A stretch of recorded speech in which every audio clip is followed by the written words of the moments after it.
I Faderens og Søndens og Helligåndens navn. Amen. Så kom vi ind i maj måned. Det er blevet 5. maj, frihedens dag i Danmark. Og det var forår og Danmark frit. Det må aldrig blive en selvfølge for os, at det er sådan. Og vi skal blive ved med at kæmpe for friheden. Mit navn er Flemming Bots Christensen. Jeg er sognepræst her ved Sankt Pauls Kirke i Aarhus, hvor gudstjenesten i DR-kirken i dag transmitteres fra. Sankt Pauls sogn er et stort bysogn, 9.000 mennesker. De godt 7.000 er medlem af folkekirken. Der er mange dåb og vielser. Vi har få andre børn. 50% af befolkningen er mellem 19 og 34 år gamle.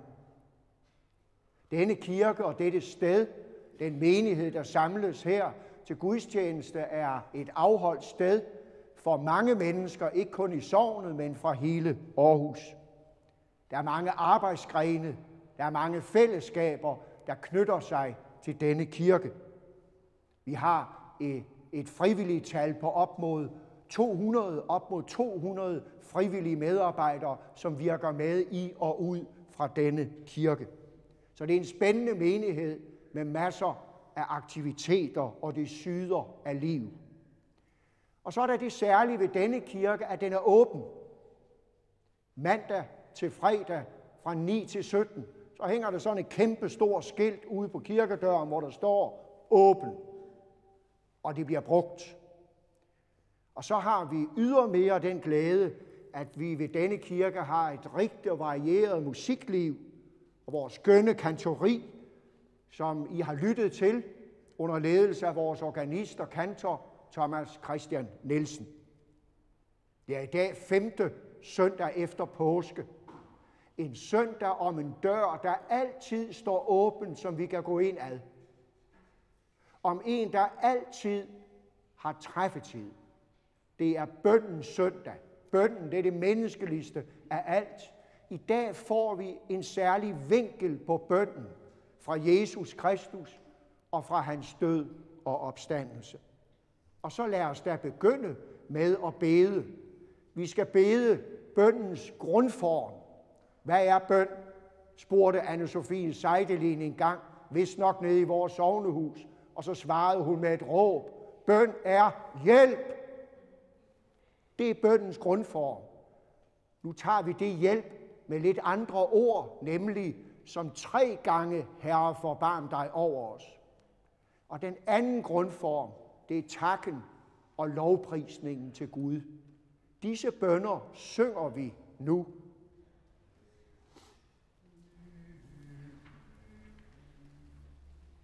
Herre Gud, Fader i himlen, forbarm dig over os. Herre Jesus, vor frelser og mand, forbarm dig over os. Herre Helligånd, vort lys og vor trøst, forbarm dig over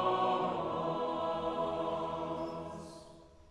Ære være Gud i det højeste, og fred på jorden i mennesker velbehag. Vi lover din prise og takke dig, at æren skal dig tilhøre. O Herre Gud, Fader i himmerig, for kærlighed du os må gøre.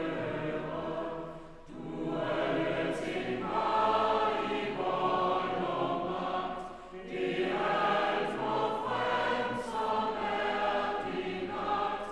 Til frygte vi ingen fare.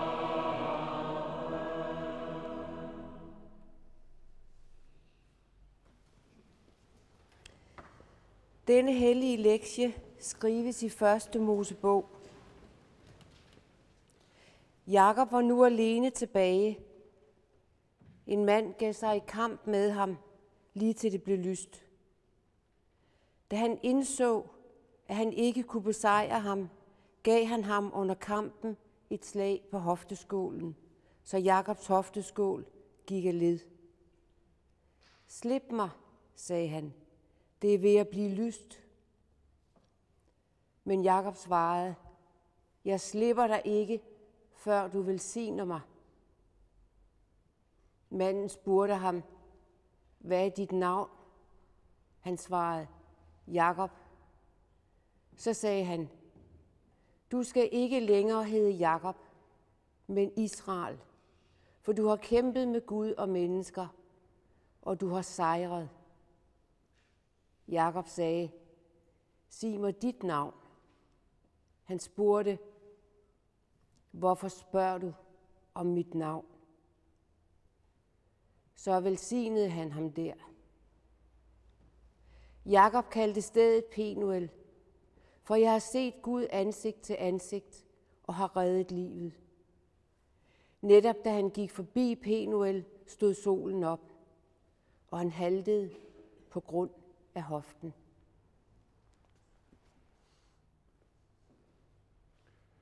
Lad os bekende vor kristne tro.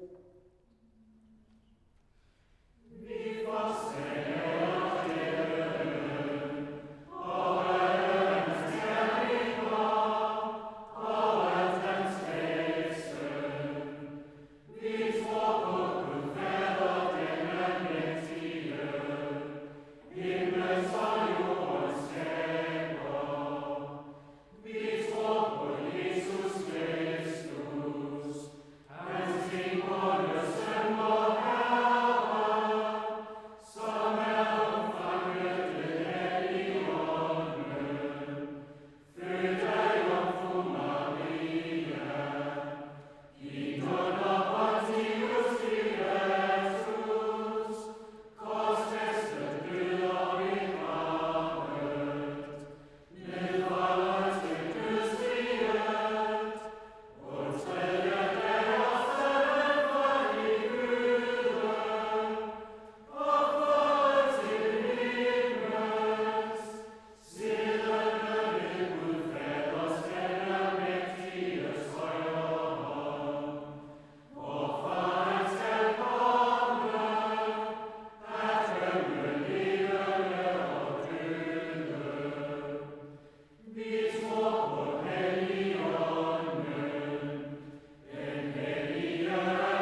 Dette hellige evangelium skriver evangelisten Johannes.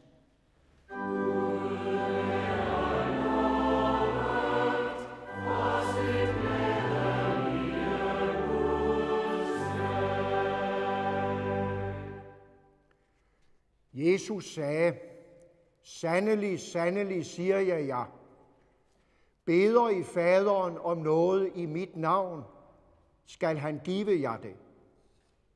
Indtil nu har I ikke bedt om noget i mit navn. Bed, og I skal få, så jeres glæde kan være fuldkommen. Sådan har jeg talt til jer i billeder. Der kommer en tid, da jeg ikke mere skal tale til jer i billeder, men lige ud forkynde for jer om faderen.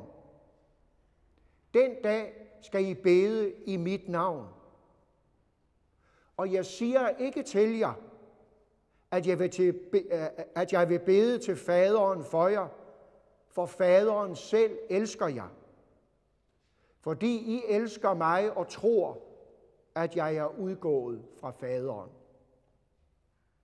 Jeg er udgået fra faderen, og jeg er kommet til verden.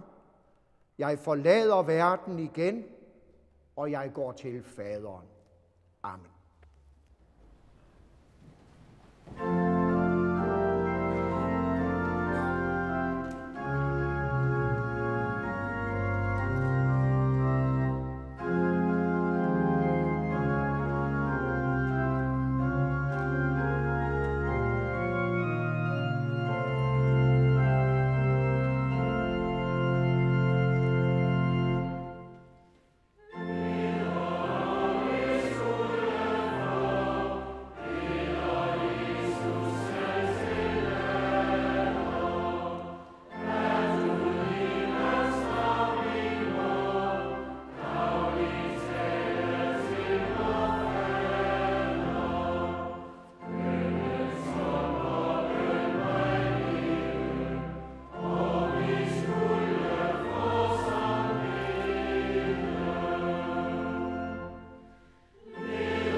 Et hvert menneske kender til at bede.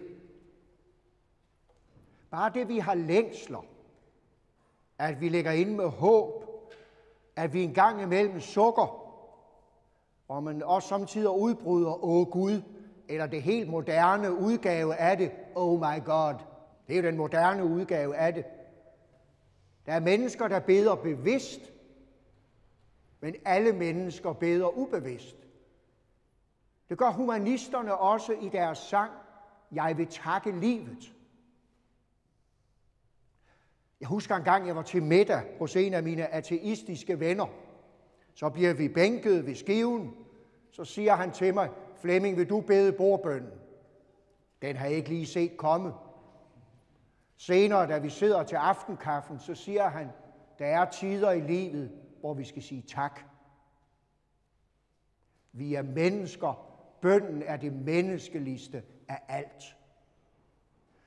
Så er der nogle mennesker, der har gjort den erfaring, at der var tider i deres liv, hvor det var vigtigt for dem lige frem at trænge ind på Gud gå til ham, støde til ham. Ligesom vi hørte i læsningen fra det gamle testamente med Jakob, og han holder sig fast på Gud og siger til ham, jeg slipper dig ikke, før du velsigner mig. Han får ikke Guds navn at vide.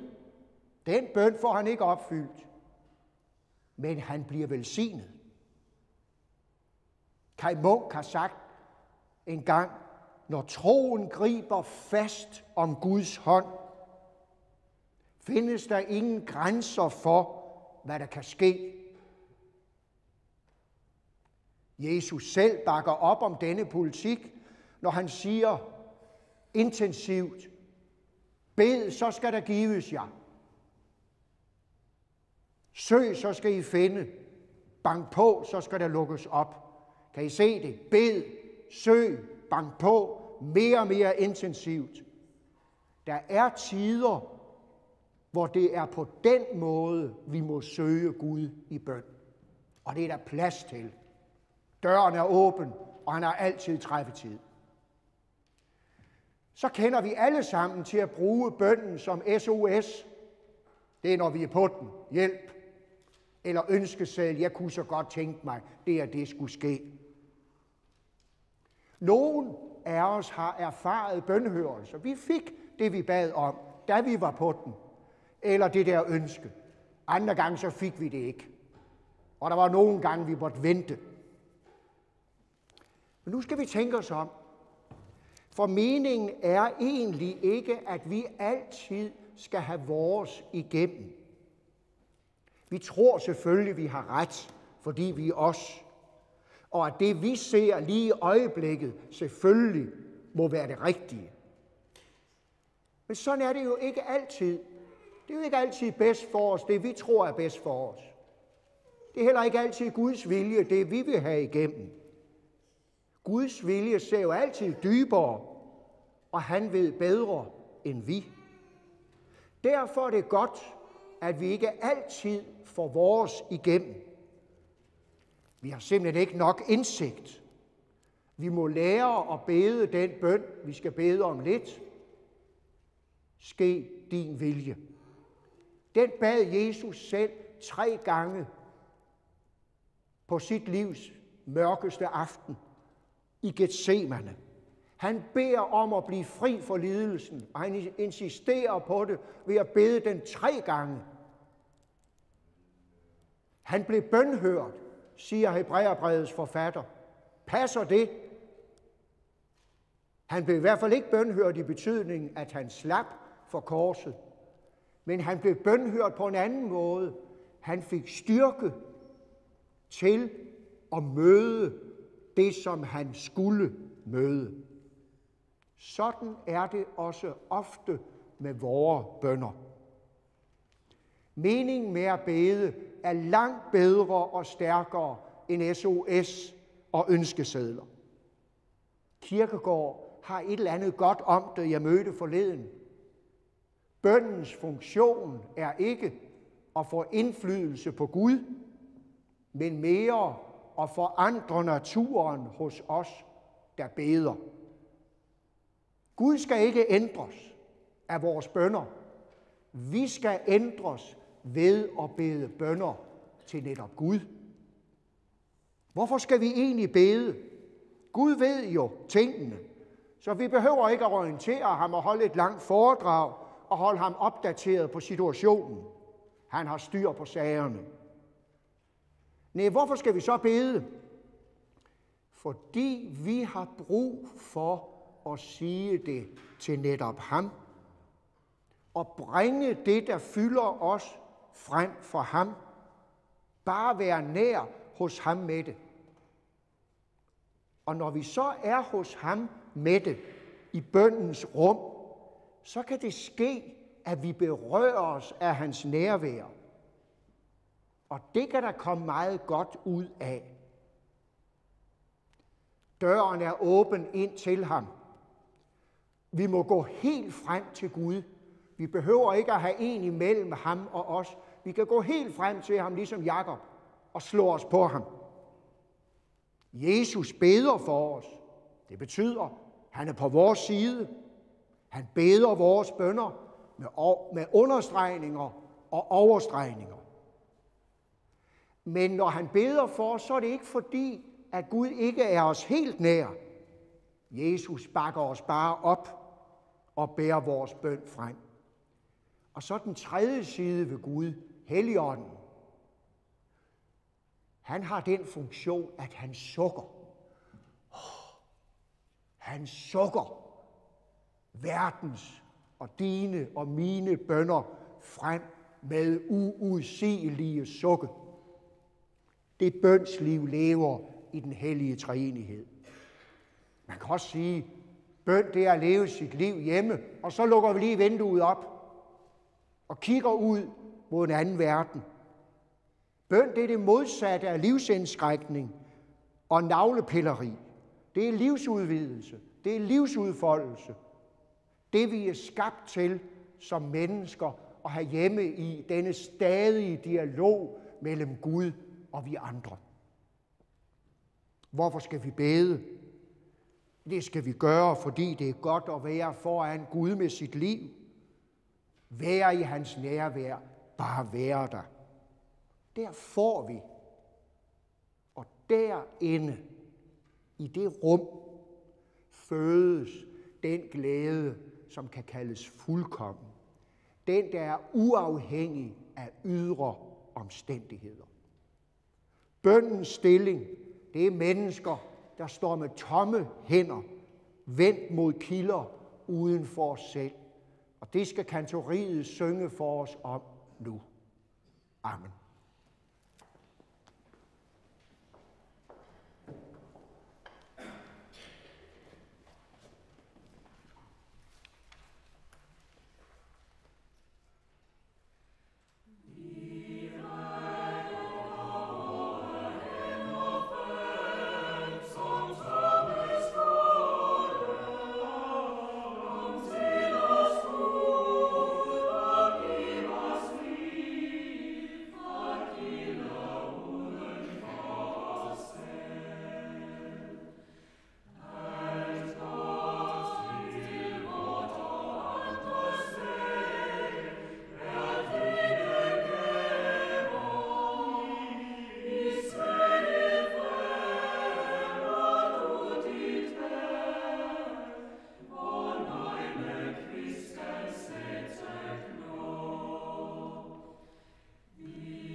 Vi rækker vores hænder frem til Gud på vegne af verden og for os selv. Det gør milliarder af mennesker. Det gør en forskel. Og vi forandres af at bede en sådan bøn. Bøn kalder på arbejde. De to ting hører sammen. Bed og arbejde. Til sidst i bønnen er der plads til et halvt minut stilhed, hvor den enkelte stille for sig selv her i kirken og jeg hjemme i stuerne kan bede for det, du oplever, du skal bede for. Lad os bede. Kære Herre, tak fordi du vil kommunikere med os og høre, hvad vi betror dig. Tak fordi døren ind til dit hjerte altid er åben, og at vi må have lov til at komme helt frem til dig og være i din nærhed. Tak for din søns bøn for os og for åndens uudsigelige sukke. Tak fordi du altid er at træffe og altid hører os i nattens ensomhed og angst. Tak for de mennesker, der beder for os og nævner os på højeste sted. Vi beder dig. Lad os ikke forsømme at gå i dialog med dig og gå igennem den åbne dør til din nærvær. Hør din menighed, når den i enighed vender sig i bøn for verden. Derom beder vi.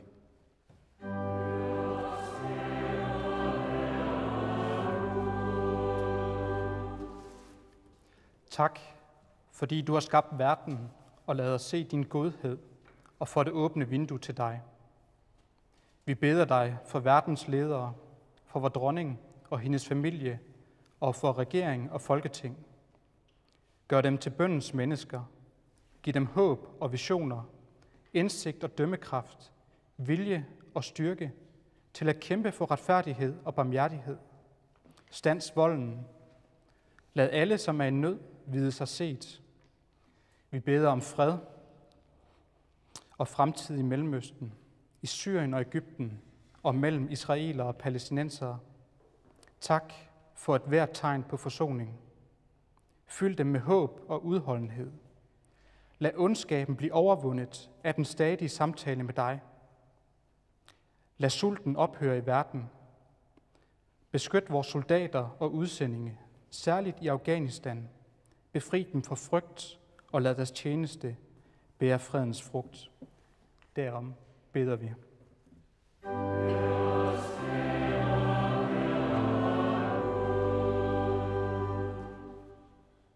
Tak for livet mellem mennesker. Hjælp os til at se dig i et hvert menneske og enhver kristen. Beskyt de ufødte børn mod overgreb, og lad dem fødes sunde og raske. Lad børnene vokse op i troens og kærlighedens miljø. Lad vores konfirmander fortsætte sæsonens dialog med dig. Lad os alle, singler, enlige og mand og kvinde i ægteskab, søge dit ansigt. Derom beder vi.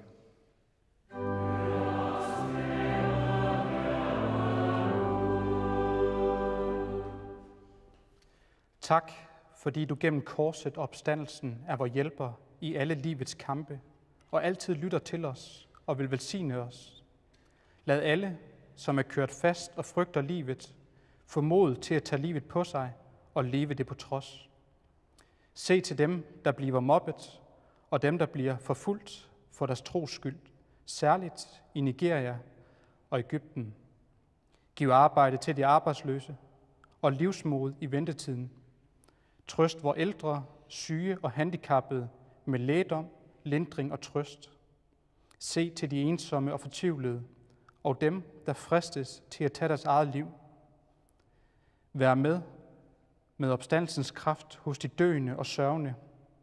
Lad de døde hvile under korsets mærke og i din fred til opstandelsens dag. Vi nævner hver især stille dem, som særligt ligger os på sinde.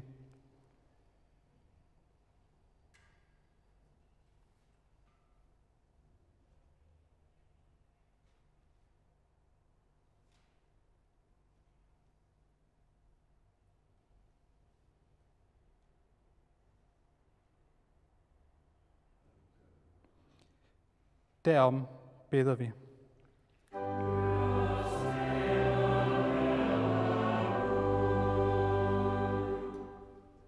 Alle disse bønner, ja hele vort liv, overgiver vi til dig. Følg os med din hjælp og nåde dag for dag, og lad os til sidst få lov til at komme hjem til din evige glæde ved din søn, Jesus Kristus, vor Herre.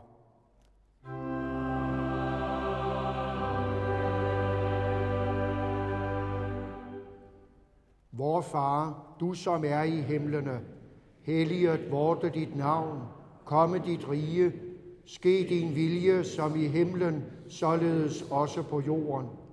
Giv os i dag vort daglige brød, og forlad os vores skyld, som også vi forlader vores skyldnere.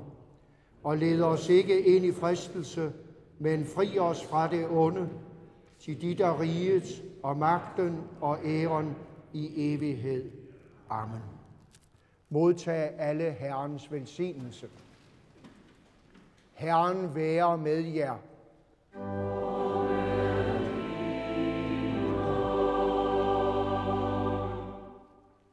Herren velsigne dig og bevare dig.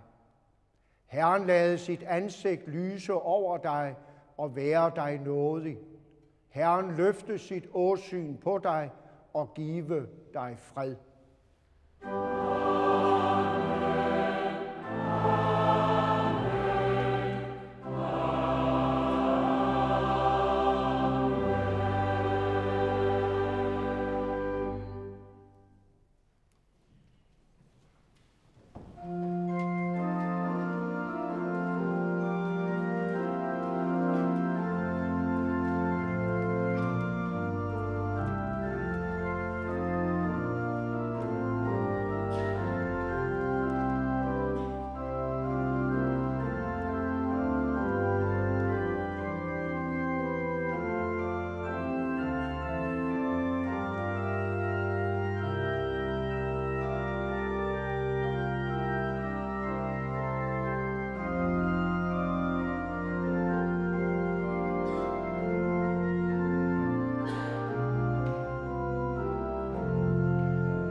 Menigheden her ved St. Pauls Kirke siger tak for fællesskabet til jer seere omkring denne gudstjeneste her på bønnens søndag. Næste søndag er der ikke DR-kirke. Der kan I derimod se bispevielse fra Haderslev Domkirke. Næste og sidste DR-kirke her fra St. Pauls Kirke bliver Pinsedag den 19. maj, hvor vi indbyder jer til at fejre pinse sammen med os her i St. Pauls Kirke. Glæd jer til, at vi sammen skal synge. Jeg tror i al sin glans, nu stråler solen. Og så skal vi holde fest for den ukendte Gud, for den generede Gud, som har det ved sig, at han kan gøre tingene levende og forny vores liv kan skabe en dynamisk og levende kirke, som jo aldrig behøver at være det samme som bare en livlig og aktivistisk kirke. Liv og dynamik er altid noget dybere. Det er det, vi skal høre om pinsedag den 19. maj.